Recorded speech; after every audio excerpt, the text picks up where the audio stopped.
தேர்தல் யுத்தம் சிறப்பு நேரலை தொடர்கிறது. 2 மாநில சட்டப்பேரவை தேர்தல் முடிவுகள், 2 மக்களவை தொகுதிகளுக்கான இடைத்தேர்தல்கள், நாடு முழுவதும் 14 மாநிலங்களில் 58 சட்டப்பேரவைக்கான இடைத்தேர்தல் தொகுதி முடிவுகளை நேரலையில் தொடர்ந்து பார்த்துக் கொண்டிருக்கிறோம்.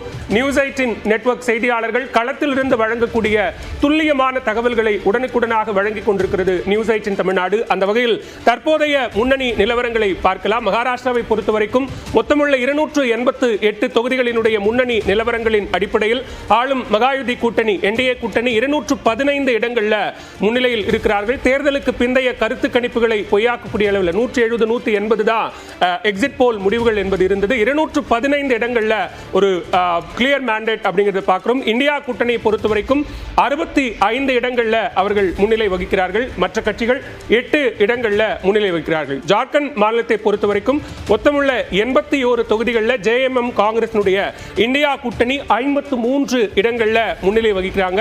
என்டிஏ கூட்டணி 27 இடங்களில் முன்னிலை வகிக்கிறார்கள். மற்ற கட்சிகள் ஒரு இடத்தில் முன்னிலை வகிக்கிறது. 2 மாநிலங்களிலுமே அந்த மேஜிக் நம்பர், பெரும்பான்மைக்கு தேவையான அந்த நம்பர் அப்படிங்கிறது கிட்டத்தட்ட 10 மணிக்கெல்லாம் 2 கூட்டணிகளுமே கடந்து விட்ட ஒரு சூழலை நம்ம பார்க்கிறோம். திரு கோபண்ணா, நீங்க ஸ்ரீதரனுக்கும் பதில் சொல்லணும் அப்படின்னு சொன்னீங்க. 2 முன்னணி நிலவரங்களின் அடிப்படையிலும் சொல்லலாம். இல்ல, அதாவது இடஒதுக்கீடுக்கு எதிராக காங்கிரஸ் எதிரானது என்று சொல்றது ஒரு ஜமகாலத்தில் வடிகட்டிய பொய் மாதிரி. இந்த நாட்டில் அரசமைப்பு சட்டம் அமலுக்கு வந்த உடனே தமிழகத்தில் ஒரு தொடுக்கப்பட்ட வழக்குகளை இடஒதுக்கீடு ரத்து செய்யப்பட்டது. கம்யூனல் ஜீவோ செல்லாதுன்னு உடனடியாக அரசியல் நிர்ணய சபையில் முதல் திருத்தம் பெருந்தலைவர் காமராஜர் வலியுறுத்தின் பேரில் தந்தை பெரியார் நடத்திய போராட்டத்தின் விளைவாக ஜவஹர்லால் நேரு அவங்க முதல் திருத்தமே அரசமைப்பு சட்டத்தில் செய்தது இடஒதுக்கீடை பாதுகாக்கிற திருத்தம் தான். அதை செய்தது காங்கிரஸ். எப்போ? 1950 அரசமைப்பு சட்டம் அமலுக்கு வந்த 6 மாதங்களிலேயே நாங்கள் செய்திருக்கிறோம். ஆக இந்த நாட்டில் இன்னைக்கு இடஒதுக்கீடு இருக்கு, பட்டியல் இனத்தவர்களுக்கு இடஒதுக்கீடு இருக்குன்னா இதையெல்லாம் வழங்கிய அரசமைப்பு சட்டத்தை உருவாக்கிய டாக்டர் அம்பேத்கரை அந்த பணியை செய்ய வைத்தது காங்கிரஸ் கட்சி. அதனால் காங்கிரஸ் கட்சி வந்து இந்த 55 ஆண்டுகள் பயணத்தில் சமுதாயத்தில் பல புரட்சிகரமான திட்டங்களை நாங்கள் உருவாக்கியிருக்கிறோம். பொதுவாக இடஒதுக்கீட்டுக்கு எதிரான இயக்கம் RSSம் பாஜக என்பது உலகம் அறிந்த விஷயம். இன்னைக்கு அவர்கள் பேசலாம், இடஒதுக்கீட்டுக்கு ஆதரவாக பேசலாம்.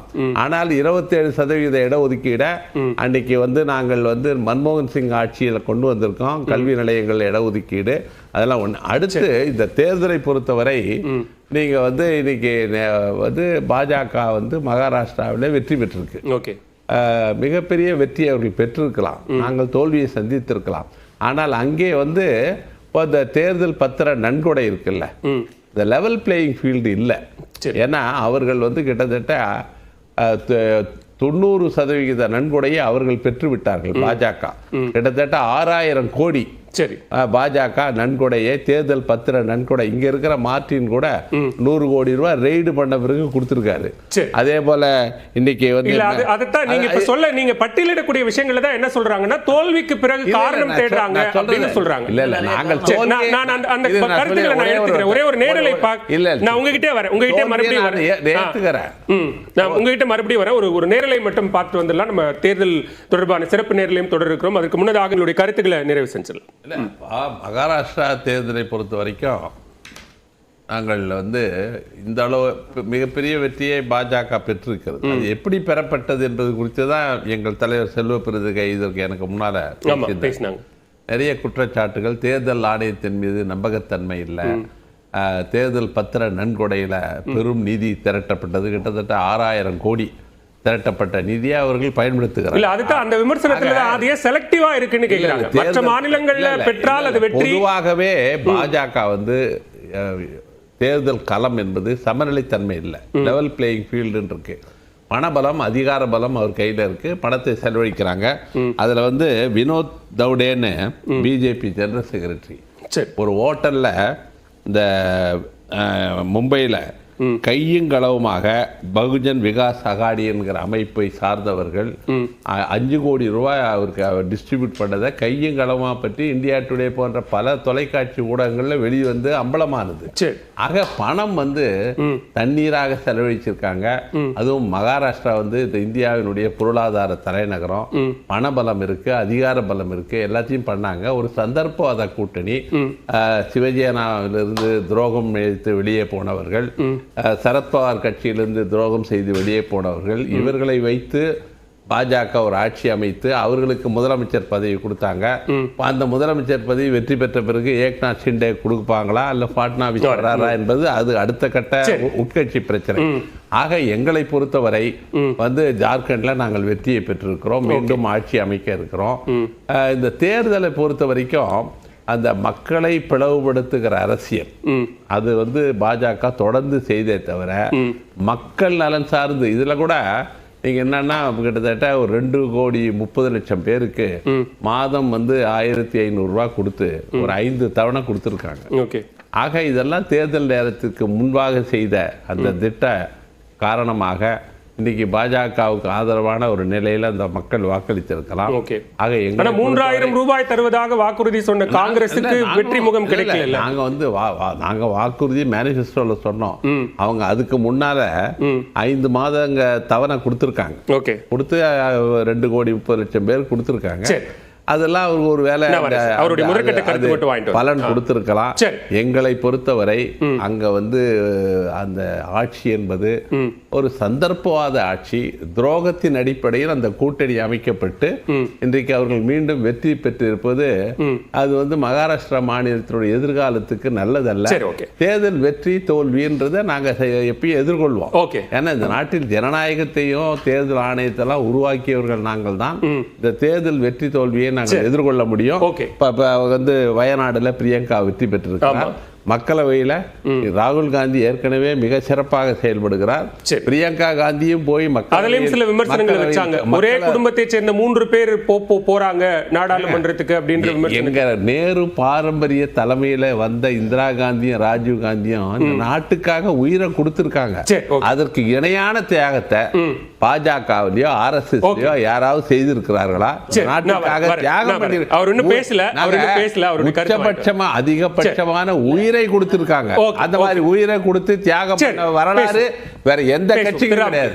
2 கட்சிகள் கூட்டணியா பிரிந்து பிளவுபட்ட ஒரு தேர்தல் 2019க்கு பிறகு ரொம்ப எதிர்பார்க்கப்பட்ட ஒரு தேர்தலா மகாராஷ்டிரா மாறிச்சு. ஒரு கிளீன் ஸ்வீப் அங்க இருக்கு. ஜார்க்கண்ட்ல நடந்ததும் நமக்கு தெரியும். ஹேமந்த் சோரன் கைது செய்யப்பட்டு அமலாக்கத்துறையினுடைய புகார்ல சிக்கினார். சோ இப்போ 2 மாநிலத்தினுடைய முடிவுகள், பை எலெக்ஷன்ஸினுடைய ரிசல்ட்ஸ் எப்படி பாக்குறீங்க? இல்லை, வயநாட்டில் பிரியங்கா காந்தி வெற்றி பெற்றது ஒரு பெரிய வரலாற்று சிறப்புமிக்க வெற்றி. இல்லை எந்த சந்தேகமும் இல்லை. நாடாளுமன்ற இதில் 2 பேர் போகிறது, அது வாரிசு அரசியல் விமர்சனங்களை தாண்டி நமக்கு ஒரு வலுவான ஒரு எதிர்க்கட்சி தலைவர் வேண்டும். அந்த இடத்தை பிரியங்கா காந்தியால் நிரப்ப முடியும்னு நினைக்கிறேன். அது போன்ற நிலைமை தமிழ்நாட்டுக்கு தேவை. திமுக வலுவாக இருக்கக்கூடிய எதிர்க்கட்சி தலைவர்கள் தேவை. இந்த எதிர்க்கட்சி தலைவர்களுக்கான தேவை மத்தியிலும் மாநிலத்திலும் நீடிக்கிறது. அந்த இடத்துல பிரியங்கா காந்தியோடைய வெற்றி முக்கியமானது, கவனிக்கப்பட வேண்டியது. அதே நேரத்தில் காங்கிரஸ் இன்றைக்கு கொண்டாடக்கூடிய சூழல் இருக்காருன்னா இன்னைக்கு இது போன்ற ஒரு மோசமான தோல்வி காங்கிரஸ் அவருடைய வாழ்க்கையில் பார்த்ததே கிடையாது. நீங்க இங்க ஒரு 288 தொகுதி, அங்க ஒரு 81 தொகுதி, இடைத்தேர்தல் ஒரு 15 தொகுதி, எல்லாத்தையும் சேர்த்து பாருங்க, ஒரு 370 தொகுதி. இந்த 370 தொகுதியில் காங்கிரஸ் பெற்ற எம்எல்ஏக்கள் பார்த்தீங்கன்னா 10% கூட கிடையாது. 35 எம்எல்ஏக்கள் கூட அவங்க பெறவில்லை. இது ஒரு மிக மோசமான தோல்வி காங்கிரஸை பொறுத்த வரைக்கும். ஏன்னா நீங்கள் என்னதான் அவங்க ஃப்ரீபீஸ் கொடுத்தாங்க, அவ்வளோ சீக்கிரமாக ஆரம்பிச்சிட்டாங்க, எங்களுக்கு டைம் கொடுத்துருந்தா செஞ்சுக்கலாம், இதெல்லாம் சொன்னால் கூட அடிப்படையில் இந்த EVM கேள்வி எடுப்பது இதெல்லாம் பார்த்தீங்கன்னா நீங்கள் நான் ரொம்ப எக்ஸாம்பிளாக சொல்கிறேன். கோலாப்பூர், மகாராஷ்டிரா கோலாப்பூரில் 76% வாக்குப்பதிவு ஹையஸ்ட். ஓகே. கடிச்சோலின்னு சொல்லிட்டு இன்னொரு தொகுதி அங்கே இருக்க, அதுலேயும் 75 தொகுதி. கிட்டத்தட்ட அவங்களுடைய இந்த 20 வருஷத்துல இந்த அளவுக்கு வாக்குப்பதிவு ஆனது கிடையாது. இந்த அளவுக்கு இந்த பகுதிகளில் ரொம்ப லெஃப்ட் ரொம்ப ஸ்ட்ராங்கா இருக்கிற இடம், காங்கிரஸ் உடைய ரொம்ப ஸ்ட்ராங்கா இருக்கிற இடம், அந்த இடங்கள்ல தோல்வி விட்டுருக்காங்க. அப்பனா பாத்துங்க, அதாவது நீங்க இதை வைத்து நீங்க எந்த முடிவுக்குமே வர முடியாது. மகாராஷ்டிரா பொறுத்த வரைக்கும் அவங்க வந்து ரொம்ப காங்கிரஸ் வந்து ஒரு சீரியஸாவே எடுத்துக்கவே இல்லை. இதுதான் நம்ம வெளிப்படையா தெரியுது. இல்ல அதுக்கு சில காரணங்கள் சொல்றாங்கல்ல. நீங்க கடைசி நேரத்துல ஒரு 5 மாத கால இடைவெளியில சில திட்டங்களை, மக்கள் நல திட்டங்களை நிறைவேற்றுறது, அதே நேரத்தில் தேர்தல் 1 மாத காலம் தள்ளி வச்சது அப்படின்னு சில காரணங்களை பட்டியலிடுறாங்க. தாராவி ரீகன்ஸ்ட்ரக்ட் அப்படிங்கிற அந்த ப்ராஜெக்டை கிட்டத்தட்ட ஒரு 20 ஆண்டு கால கோரிக்கை அந்த ப்ராஜெக்ட்ல இருக்கு. அதை வந்து கடைசி நேரத்தில் இம்ப்ளிமெண்ட் பண்ணி அதை செய்வதற்கான நடவடிக்கைகள் எடுத்தது அப்படிங்கிறது மக்கள் மத்தியில் ஒரு நம்பிக்கையை ஏற்படுத்துச்சு. அதுதான் இந்த ஓட் டிரான்ஸ்ஃபர்மேஷனுக்கு ஒரு பிரதான காரணங்கள் அப்படின்னு சொல்றாங்க. இல்ல நீங்க வந்து நிறைய அந்த லட்கி பகில ஆரம்பிச்சு நிறைய விஷயங்கள் வந்து ஒரு 10,000 ஸ்டூடெண்ட்டுக்கு வந்து நாங்க வந்து 10 லட்சம் ஸ்டூடெண்ட்டுக்கு 10,000 ஸ்டைஃபண்ட் தருவோம்.